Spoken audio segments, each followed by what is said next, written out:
আসসালামু আলাইকুম রহমতুল্লাহ। ওয়ালাইকুম আসসালাম রহমতুল্লাহ। ভাই কেমন আছেন? জি আলহামদুলিল্লাহ ভালো। আপনি কেমন আছেন? জি, আলহামদুলিল্লাহ ভালোই আছি আল্লাহর অশেষ রহমতে। বাসার সবাই ভালো আছে? জি আল্লাহর রহমতে ভালো আছি। অফিস থেকে কখন ফিরলেন? হ্যাঁ, অফিস থেকে একটু আজকে আর্লি আসছি। হচ্ছে দেখা যাচ্ছে বৃহস্পতিবার তো অনেক লোক দেখা যাচ্ছে যে চলে গেছে অফিস থেকে। আমাদের অনেক এমপ্লয়ি আগে ভাগে করে চলে গেছে, অনেকেই দেশের বাড়িতে যায়। অনেক আছে দেখা যাচ্ছে টাঙ্গাইল, তারপর হচ্ছে নরসিংদী, এরকম কাছে কাছে বাসা যাদের চলে যায় বৃহস্পতিবার লাঞ্চের পর পরে চলে যায়। সেই ক্ষেত্রে আর কি আগেই বের হয়েছে আজকে আসরের নামাজের পর পরে। আচ্ছা, নামাজের প্রসঙ্গ যেহেতু আসলো, তো জন্য আমরা মাগরিব এসে আহ, অর্থাৎ আমার এরিয়ার মধ্যে নামাজ পড়েছি, তারপর মাগরিব। আচ্ছা আচ্ছা, যাক মাশাআল্লাহ। তো নামাজের প্রসঙ্গ যেহেতু আসলো, আমরা একটু নামাজের যে ফরজ গুলো আছে, যে নামাজের আগে 7টা ফরজ আছে এবং নামাজের মধ্যে 7টা ফরজ, 6টা 13টা ফরজ সম্পর্কে আমরা আজকে একটু জেনে নেব, কেমন? জি জি জি জি, খুব সুন্দর প্রস্তাবনা রেখেছেন সত্যি। প্রশংসার দাবিদার আপনার প্রস্তাবটা।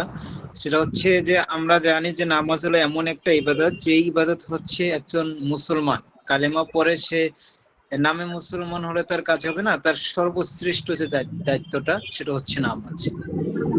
যে নামাজের ব্যাপারে আল্লাহ পাক রব্বুল আলামিন তিনি বলে দিয়েছেন যে নামাজ হলো এমন একটা ইবাদত যেটা মানুষের কবরে যাওয়ার পরে আউয়ালু মা ইউহাসাবু বিহিল আবদু ইয়াউমাল কিয়ামাতি আস-সালাহ।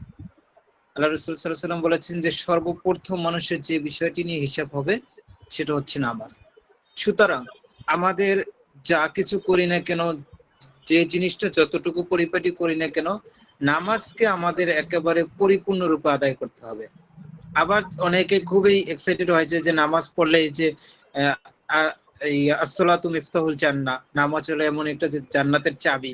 কিন্তু আপনার জান্নাতের চাবিটা কখন হবে, সেই নামাজটা কিরকম হতে হবে, সেরকম কিছু একটা বিষয় রয়েছে যেগুলো ফুকাহা ইকরাম দ্বারা বর্ণনা করে গিয়েছেন যে এইরকম যদি আমরা কন্ডিশনের ভিত্তিতে নামাজগুলো আদায় করতে পারি, সেক্ষেত্রে আমরা এই নামাজের বিনিময় হয়তোবা আমাদের জন্য এই নামাজটা জান্নাতের যাওয়ার একটা সহকারী অর্থাৎ সহায়ক ভূমিকা পালন করবে। এখন নামাজটা কেমন হওয়া দরকার, সেক্ষেত্রে ফুকাহা ইকরাম যেটা বলেছেন যে নামাজটা আমাদেরকে শুরু করার পূর্বে এমন কিছু কাজ রয়েছে যেগুলো আমাদেরকে অবশ্যই অবশ্যই করতে হবে, তবেই আমার নামাজটা বিশুদ্ধ রূপে আদায় হবে। তার মধ্যে সর্বপ্রথম যেটা সেটা হচ্ছে শরীর পাক।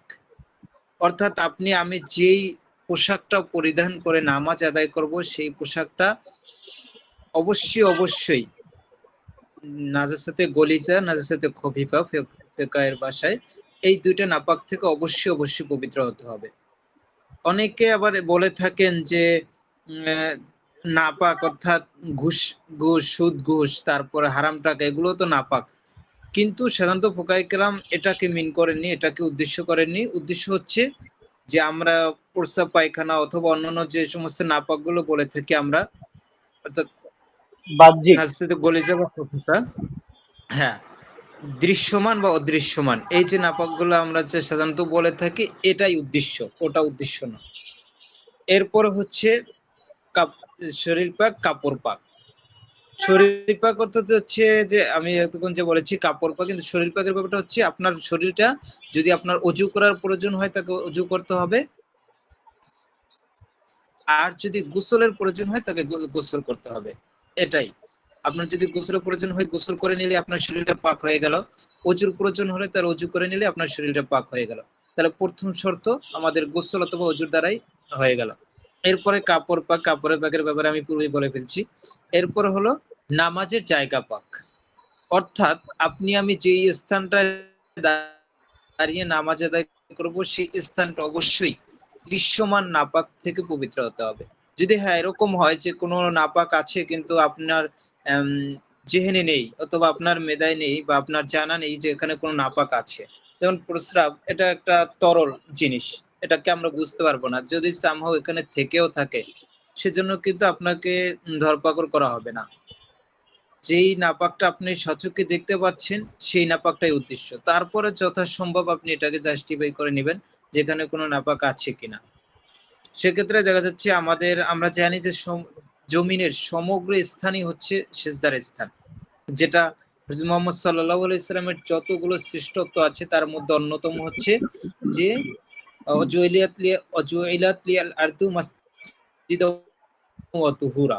আল্লাহ রাসূল সাল্লাল্লাহু আলাইহি ওয়াসাল্লাম বলেছেন যে আমার জন্য সমগ্র জমিনটাকে করা হয়েছে সিজদার স্থান এবং পবিত্র।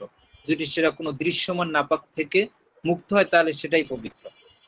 এখন হচ্ছে যে যেহেতু আমরা জমিনের যে কোনো স্থানে বসে নামাজ আদায় করতে পারবো, সুতরাং এখন যদি এমন কোনো জায়গায় নামাজ আদায় করছি যেখানে কোনো শুকনা নাপাক রয়েছে, যদি এরকম হয় যে এর উপরে আপনি যে জায়নামাজ বলেন অথবা গামছা বিছিয়ে বলেন যেটাই বলেন, তার সেটা বিছানোর পরে তার কোনো আর্দ্রতা উপরে প্রকাশ পায়নি, নিচে রয়েছে সেই নাপাকটা, তাহলে সেক্ষেত্রেও আপনার নামাজের জায়গা পাক সেটা পাওয়া গেল, সেক্ষেত্রে আপনার নামাজের কোনো ত্রুটি হবে না।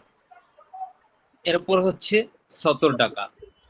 সতর ডাকা এটা দুইটা বিভাগ, যেটা আমরা জানি যে আমাদের মধ্যে দুইটা জেন্ডার হয়ে থাকে, পুরুষ এবং মহিলা।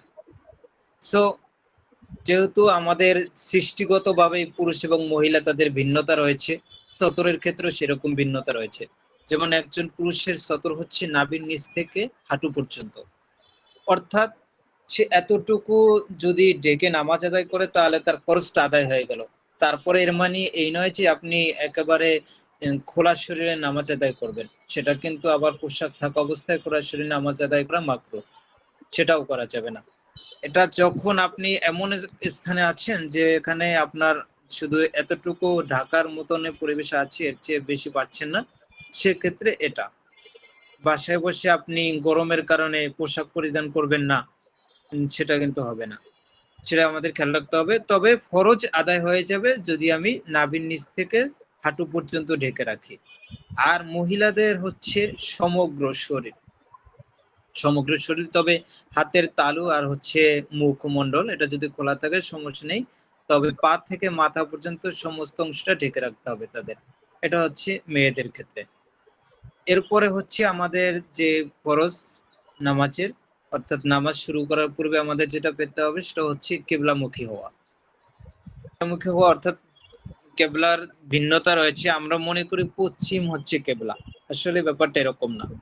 কথা হচ্ছে মক্কা থেকে যারা পূর্ব দিকে তাদের কেবলা হচ্ছে পশ্চিম, যারা পশ্চিম দিকে তাদের কেবলা হচ্ছে পূর্ব, যারা মক্কা থেকে উত্তর দিকে বসবাস করছে তাদের কিবলা হচ্ছে দক্ষিণ দিকে, যারা দক্ষিণ দিকে বসবাস করছে তাদের উত্তর দিকে। অর্থাৎ আপনাকে পশ্চিম পূর্বে হিসেব করা যাবে না, আপনাকে কিবলামুখী হতে হবে। আপনি যে স্থানে আছেন সেদিক থেকে কিবলা যেদিকে হবে সেটাই আপনার কিবলা। এখানে পশ্চিম পূর্ব, অনেকে আমরা যারা জ্ঞানের কমতি আছে তারা এরকম মনে করে থাকি যে পশ্চিম হলো কিবলা, না, এটা জাস্ট আমাদের বাংলাদেশের জন্য, সমগ্র বাংলা পৃথিবীর মানুষের জন্য পশ্চিম কিবলা না। যার যার স্থান থেকে সে যেই দিকে রয়েছে সেই হিসেবে তার কিবলা নির্ধারিত হবে। এখন কথা হচ্ছে যে আমরা সাধারণত যখন আমাদের নিজ এলাকায় অথবা নিজের পরিচিত জায়গায় নামাজ আদায় করি, সেক্ষেত্রে তো আমাদের কিবলায় কোনো সমস্যা নেই। কিন্তু যদি আপনি এমন স্থানে থাকেন যে যেখানে আপনার কিবলা নির্ধারণ করার কোনো উপায় নেই, ইভেন আপনি কাউকে পাচ্ছেনও না যে আপনি কাউকে জিজ্ঞেস করবেন যে কিবলাটা কোন দিক, সেক্ষেত্রে বলা হয়েছে আপনি আপনার কমন সেন্সটাকে কাটিয়ে যতটুকু আপনি আন্দাজ করতে পারবেন যে হ্যাঁ, আন্দাজ করা যাচ্ছে যে এদিকেই কিবলাটা হবে, সেদিকে দাঁড়িয়ে নামাজ আদায় করবেন আপনার জেহেনটা খাটিয়ে, আপনার মেধাকে ব্যবহার করে। সেক্ষেত্রে যদি ত্রুটিও হয়ে যায় সেজন্য আল্লাহ পাক রব্বুল আলামিন আপনাকে আমাকে পাকড়াও করবেন না। তো প্রথমত কথা হচ্ছে যে আপনি কাউকে খুঁজে নেবেন যাকে আপনি জিজ্ঞেস করে কিবলাটা নির্ধারণ করতে পারেন। এরকম যদি কাউকে না পান তাহলে আপনার মেধাকে খাটিয়ে যেদিকে আপনাকে কিবলা মনে হয় সেদিকে দাঁড়িয়ে নামাজ আদায় করতে হবে। এরপরে হচ্ছে আমাদের যে কাজটা ওয়াক্ত মতো নামাজ পড়া, অর্থাৎ আমরা জানি যে আমাদের 5 ওয়াক্ত নামাজ, প্রত্যেকটা নামাজের কিন্তু ওয়াক্ত নির্ধারণ করা আছে। যেমন আমি সংক্ষেপে বলি, বিস্তারিত কথায় এর মধ্যে অনেক কিলোকাল আছে, সেদিকে না গিয়ে আমি জাস্ট যেটা আর কি আমরা যে মতামতের উপরে আছি সেটাই বলছি। যেমন ফজরের ওয়াক্ত সুবহে সাদিক থেকে শুরু হয়, সূর্যাস্ত পর্যন্ত ফজরের ওয়াক্ত বাকি থাকে। এরপরে জোহরের ওয়াক্ত হচ্ছে যখন মাথা আমাদের প্রত্যেকের মাথা বরাবর যখন সূর্য আসে তখন আমাদের জোহরের ওয়াক্ত শুরু। আর যখন আমাদের প্রত্যেকের ছায়া দ্বিগুণ হয় তখন পর্যন্ত জোহরের রক্ত বাকি থাকে। এরপরে আসরের রক্ত, জোহরের রক্ত শেষ হওয়ার পর থেকে আসরের রক্ত শুরু, সূর্য অস্ত যাওয়ার পূর্ব পর্যন্ত আসরের রক্ত বাকি থাকে। এরপর হচ্ছে সূর্য অস্ত যাওয়ার পর থেকে মাগরিবের রক্ত শুরু হয়, শফক উদিত হওয়ার পূর্ব পর্যন্ত মাগরিবের রক্ত বাকি থাকে। এরপরে হচ্ছে মাগরিবের রক্ত শেষ হওয়ার পর পরে এশার রক্ত শুরু, রাতের 1/3 পর্যন্ত এশার রক্ত বাকি থাকে। এটা হচ্ছে হিসেব। তাহলে আপনি যখন জোহরের নামাজ আদায় করবেন, অবশ্যই আপনাকে জোহরের যে টাইমটা নির্ধারণ করা হয়েছে সেই টাইমের মধ্যে আদায় করতে হবে। আদারওয়াইজ আপনার এটা আদায় হলো না। অন্য টাইমে যদি আপনি আদায় করেন সেটা কাজা হয়ে যাবে। সুতরাং আপনাদের নামাজের যে একটা ফরজ বিধান সেটা হচ্ছে ওয়াক্ত মতো নামাজ পড়া। এরপরে যেটা কথা হচ্ছে নামাজের নিয়ত করা। এক্ষেত্রে যদি আমি একটু কথা না বলি তাহলে বিষয়টা ক্লিয়ার হবে না। সেটা হচ্ছে যে আমরা অনেকে চিন্তা করি যে আমাদের যে নামাজের নিয়ত আছে, যেমন আমি উদাহরণস্বরূপ যদি এভাবে বলি, নাওয়াইতু নুসাল্লি লিল্লাহি তাআলা রাকাতাই সালাতুল ফজরি সুন্নাত রাসূলুল্লাহ তাআলা মুতাওয়াজ্জিহান ইলা জিহাতিল কাবাতিশ শরীফাতি আল্লাহু আকবার। এই যে আরবি একটা নিয়ত করলাম, এই নিয়তকে উদ্দেশ্য করা হয়নি, বরঞ্চ আপনি যখন ঘর থেকে বের হবেন তখনই কিন্তু আপনার সেরকম একটা মাইন্ডসেট তৈরি হয়েছে যে আমি এখন ফজরের নামাজ আদায় করতে যাচ্ছি, অথবা জোহরের নামাজ আদায় করতে যাচ্ছি, অথবা আসরের নামাজ। সুতরাং এই যে নামাজের নিয়ত করার কথাটা বলা হয়েছে, আপনি যে ঘর থেকে বের হচ্ছেন একটা মাইন্ডসেট নিয়ে, এর দ্বারাই আপনার নিয়তটা হয়ে গেছে, নিয়তের যে ফরজ সেটা আদায় হয়ে যাবে। সুতরাং আমি সংক্ষেপে নামাজের বাহিরের অংশটা বললাম। এখন আপনি যেহেতু আছেন, আপনিও আল্লাহর রহমতে কম জানেন না, এটা আমি অবশ্যই জানি। হ্যাঁ, এখন আপনার মুখ থেকে আমি নামাজের ভিতরে ফরজগুলো শুনতে যাচ্ছি। জি ভাই, অসংখ্য ধন্যবাদ, আপনি খুব সুন্দর করে ব্যাখ্যা করেছেন নামাজের বাহিরের যে ফরজগুলো সেগুলো। এখন আমি চেষ্টা করছি নামাজের মধ্যে যে ফরজগুলো আমাদেরকে আদায় করতে হয় সেগুলো সম্পর্কে একটু বলতে। প্রথমে হচ্ছে কিয়াম বা দাঁড়ানো। দাঁড়ানোর বিধানটা হচ্ছে যারা যারা সক্ষম তাদের সবাইকে অবশ্যই দাঁড়িয়ে নামাজ আদায় করতে হবে। তবে ইসলাম যেহেতু আমাদেরকে সবকিছু খুব সহজ করে দিয়েছে, সে কারণে যদি কোনো ব্যক্তি এমন অসুস্থ হয় বা কোনো আহত হবার কারণে সে দাঁড়াতে পারছে না, তার জন্য সে চাইলে বসেও পড়তে পারবে। যদি কোনো কারণে সে বসে পড়ার সক্ষমতাও তার না থাকে, সেক্ষেত্রে সে চাইলে শুয়েও নামাজ আদায় করতে পারবে, সেটার সুযোগ আছে। এমনকি বলা হয়, হাদিসে আছে যে যদি কোনো ব্যক্তি শুয়েও পড়তে না পারে তাহলে ইশারায় হলেও নামাজটাকে আদায় করতে হবে। কারণ হচ্ছে নামাজ এমন একটি ফরজ ইবাদত যেটা ছেড়ে দেওয়ার কোনো সুযোগ নেই মুসলমানের জন্য। এবং হচ্ছে আপনার নামাজটা যদি যতক্ষণ পর্যন্ত হুঁশ আছে, জ্ঞান যতক্ষণ পর্যন্ত কাজ করে ততক্ষণ পর্যন্ত অবশ্যই তাকে নামাজ আদায় করতে হবে। তো প্রথমটা ছিল হচ্ছে আমাদের কিয়াম বা দাঁড়িয়ে নামাজ আদায়। দ্বিতীয়টা হচ্ছে কিরাত, মানে আপনার হচ্ছে যে প্রথমে সূরা ফাতিহা পড়া, এরপরে সূরা ফাতিহার পরে পবিত্র কোরআন থেকে যে কোনো আয়াত একটি সম্পূর্ণ আয়াত, অথবা একটি সম্পূর্ণ আয়াত, অথবা যদি ছোট আয়াত হয় সেক্ষেত্রে 3টি আয়াত, অথবা পূর্ণাঙ্গ একটি সূরা। এভাবে হচ্ছে মিলিয়ে সূরা ফাতিহার পরে একটা করে সূরা পড়তে হবে প্রতি রাকাতে। এটা হচ্ছে প্রতি রাকাতে পড়তে হবে। আর এই সম্পর্কে হচ্ছে কোরআনে আল্লাহ তাআলা বলেছেন, ফাকরাউ মা তায়াসসারা মিনাল কোরআন। তার মানে হচ্ছে যে তোমরা পবিত্র কোরআন থেকে যে অংশ থেকে তোমাদের সহজ মনে হয় সেখান থেকে তোমরা নামাজের মধ্যে কোরআন তেলাওয়াত করো। হ্যাঁ, আপনি যদি কিছু মনে না করেন তাহলে একটু ইন্টারটেপ করছি, অবশ্যই কিছু মনে করবেন জি না, ভাই। যেহেতু আমরা কথা বলছি। হ্যাঁ, বিষয়টা আর কি ক্লিয়ার হওয়ার জন্য আমি আর কি যতটুকু যাই সেটা হচ্ছে যে কিরাতের কথা যেহেতু বলা হয়েছে, সেক্ষেত্রে আপনার সূরা ফাতিহা অথবা যে কোনো একটা সূরা, অর্থাৎ অর্থাৎ স্বাভাবিকভাবে যে কোনো কোরআনের একটা অংশ তেলাওয়াত করলেই কিন্তু নামাজের যে ফরজ বিধানটা সেটা আদায় হয়ে যাচ্ছে। কিন্তু অর্থাৎ ইন্ডিভিজুয়ালি সূরা ফাতিহা অথবা তার সাথে যে কোনো একটা বড় আয়াত, 3 আয়াতের সমপরিমাণ একটা বড় আয়াত অথবা 3 আয়াত, ঠিক আছে, এরকম পাঠ করা ইন্ডিভিজুয়ালি হচ্ছে আলাদা আলাদা করে ওয়াজিব। কিন্তু যে কোনো হয়তোবা সূরা পাঠ করলেন অথবা সূরা ফাতিহা পড়লেন, এর দ্বারাই কিন্তু আপনার ফরজটা আদায় হয়ে যাবে। জি, অসংখ্য ধন্যবাদ ভাইয়া। আহ, তারপরেরটা হচ্ছে আমাদের রুকু করা। রুকু করাটা হচ্ছে দুই হাত হাঁটুতে রেখে আমরা হচ্ছে যে ইয়েটা আদায় করি সেটা হচ্ছে রুকু, কোমর পর্যন্ত ঝুঁকে যাওয়া। তো ঝুঁকে যাওয়ার সময় আমাদের আহ, নিয়ম হচ্ছে হাদিস অনুযায়ী একদম প্লেন যেন থাকে, সমান যেন থাকে। আমাদের যে আমরা যখন ঝুঁকে যাব তখন পিঠটা যেন একদম সমান থাকে, সমানভাবে থাকে। এটা আমরা চেষ্টা করব এইভাবে রুকু আদায় করার জন্য, তাহলে রুকুটা সহি হবে। এবং রুকু করার সময়, রুকু করার ব্যাপারেও কোরআন শরীফে আয়াত আল্লাহ তাআলা বলেছেন যে অরকাউ মার রাফিইন। তার মানে হচ্ছে তোমরা যারা রুকু করছে তাদের সাথে তোমরা রুকু করো, এটা হচ্ছে আল্লাহ তাআলার নির্দেশ, এই কারণে হচ্ছে এটা ফরজ। আর রুকুর সময় আমরা একটা তাসবিহ পাঠ করব, সেটা হচ্ছে সুবহানা রব্বিয়াল আযীম। সুবহানা রব্বিয়াল আযীম, এটা একবার পড়াটা ফরজ, তিনবার পড়াটা হচ্ছে সুন্নাহ। এটা হচ্ছে আমাদের যে রুকুর যে বিধানটা সেটা। আচ্ছা, রুকু পরে হচ্ছে সিজদা আদায় করা। সিজদা হচ্ছে আহ, মাথাকে একেবারে মাটির সাথে লাগিয়ে দিতে হবে, এবং প্রতি রাকাতের জন্য আমাদের দুটি করে সিজদা আদায় করতে হবে, এটা হচ্ছে ফরজ। প্রতি রাকাতের জন্য দুটি করে সিজদা ফরজ। আর সিজদার সাথে সম্পৃক্ত হচ্ছে কয়েকটি অঙ্গ আছে, যেমন নাক, কপাল, দুই হাত, দুই হাঁটু এবং দুই পায়ের আঙ্গুল।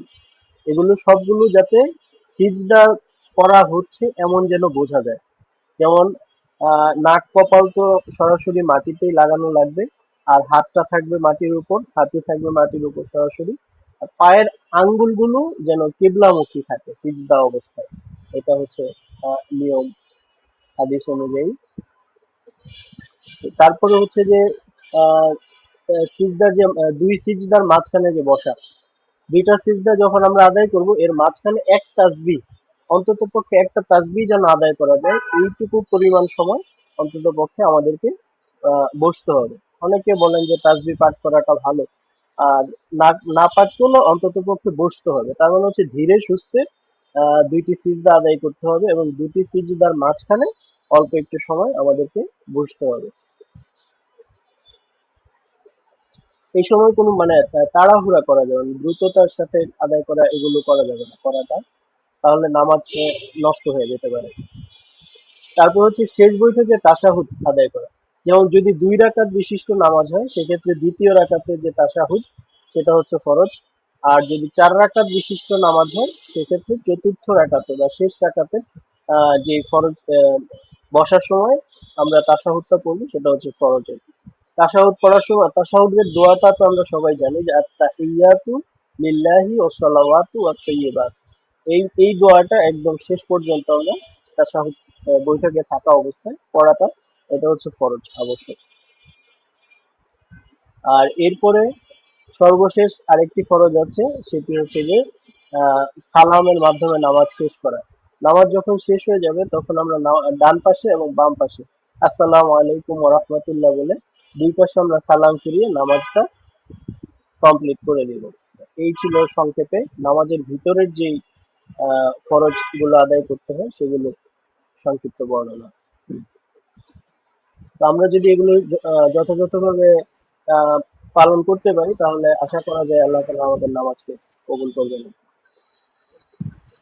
আপনি চাইলে কিছু অ্যাড করতে পারেন। হ্যাঁ, অসংখ্য ধন্যবাদ আপনাকে, খুব সুন্দর বলেছেন। তবে হচ্ছে আমাদের হানাফি মাযহাবের মতে আসসালামু আলাইকুম বলিয়ে নামাজ শেষ করা হচ্ছে ওয়াজিব, ঠিক আছে? অন্য হয়তোবা কোনো মাযহাব, আমরা জানি চারটা মাযহাবের উদাহরণ এভাবে দেওয়া হয়েছে যে আপনাকে কেউ বলা হলো যে আমাকে 10 যোগফল বের করে দেখান। আপনার 4 জন স্টুডেন্ট আছে, তাদেরকে বললেন যে আমাকে আমাকে 10 যোগফল বের করে দেখাও। কেউ করলো 8+2, কেউ করলো 5+2, কেউ করলো 4+2, 4+6, কেউ করলো 7+3। এখন আপনি চারজনকেই কিন্তু বলতে হবে হ্যাঁ তোমাদের সকলের সঠিক হয়েছে, ফলাফলটা ঠিক আছে। ঠিক চারটা মাযহাবের দৃষ্টান্ত এরকম যে তারা 4জন যে যেভাবে করে করেছেন সবাই সঠিকতার উপর রয়েছেন, চারোটা মাযহাব সঠিক। তবে কথা হচ্ছে আপনি যেই মাযহাবের অনুসারী হন আপনাকে অবশ্যই সেই মাযহাবের এ টু জেড আদ্যপান্ত আপনাকে সেই মাযহাব অনুসারী আপনার জীবনটা বাস্তবায়িত করতে হবে। যে আপনি এই মাযহাবে এই আমলটা ভালো লাগলো, অন্য মাযহাবে অন্য আমলটা ভালো লাগলো, এটা করা যাবে না। কারণ আমরা জানি যে হাদিসের অর্থাৎ ইসলামের উসুল, উসুল হচ্ছে চারটা, শরীয়তের উসুল হচ্ছে চারটা: কুরআন, হাদিস, ইজমা, কিয়াস। সুতরাং ইজমার যে ভিত্তিতে, ইজমা সমস্ত ওলামায়ে কিরাম তারা ইজমা হয়েছেন যে হ্যাঁ, যদি কোনো মাযহাব অবলম্বন করা হয় তাহলে অবশ্যই অবশ্যই সেই একটি মাযহাবের অবলম্বন করতে হবে, একাধিক মাযহাব অবলম্বন করা যাবে না। সুতরাং আমাদেরকে যদি এখন সেটা না মানি, তাহলে তো আমাদের তো সেই হাদিস, সেই আয়াতের যে উদখুলু ফিস সিলমি কাফা, ইসলামে পরিপূর্ণ রূপে দাখিল হতে হবে, এটা মানলাম ওটা মানলাম না, তাহলে আমি পরিপূর্ণ মুসলমান হিসাবে নিজেকে দাবি করতে পারবো না। সুতরাং আমাদের প্রত্যেকে পরিপূর্ণ মুসলমান হতে হলে অবশ্যই অবশ্যই ইসলামের যতগুলো বিধিবিধান রয়েছে সমস্ত বিধিবিধানগুলো পুঙ্খানুপুঙ্খানুরূপে বাস্তবায়ন করার চেষ্টা করতে হবে।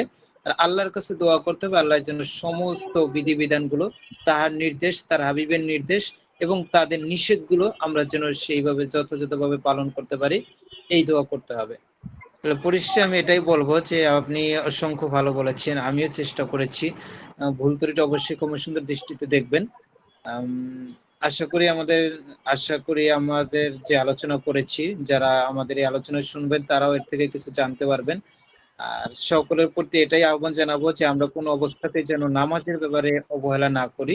5 ওয়াক্ত নামাজ যেন আমরা যথা সময়ে যথাযথভাবে আদায় করতে পারি। আল্লাহ আমাদের সকলকে সেই তৌফিক এনায়েত করেন। এই বলে আমিন। আমি আমার কথা শেষ করছি। জি, অসংখ্য ধন্যবাদ ভাইয়া, আপনি অনেক সময় দিয়েছেন সেজন্য, আপনার মূল্যবান সময় থেকে। তো ঠিক আছে, তাহলে আজকে আমরা এখানেই শেষ করছি। আবার কথা হবে ইনশাআল্লাহ। আল্লাহ হাফিজ। ইনশাআল্লাহ। আসসালামু আলাইকুম। আল্লাহ হাফেজ। ওয়ালাইকুম আসসালাম ওয়া রাহমাতুল্লাহ।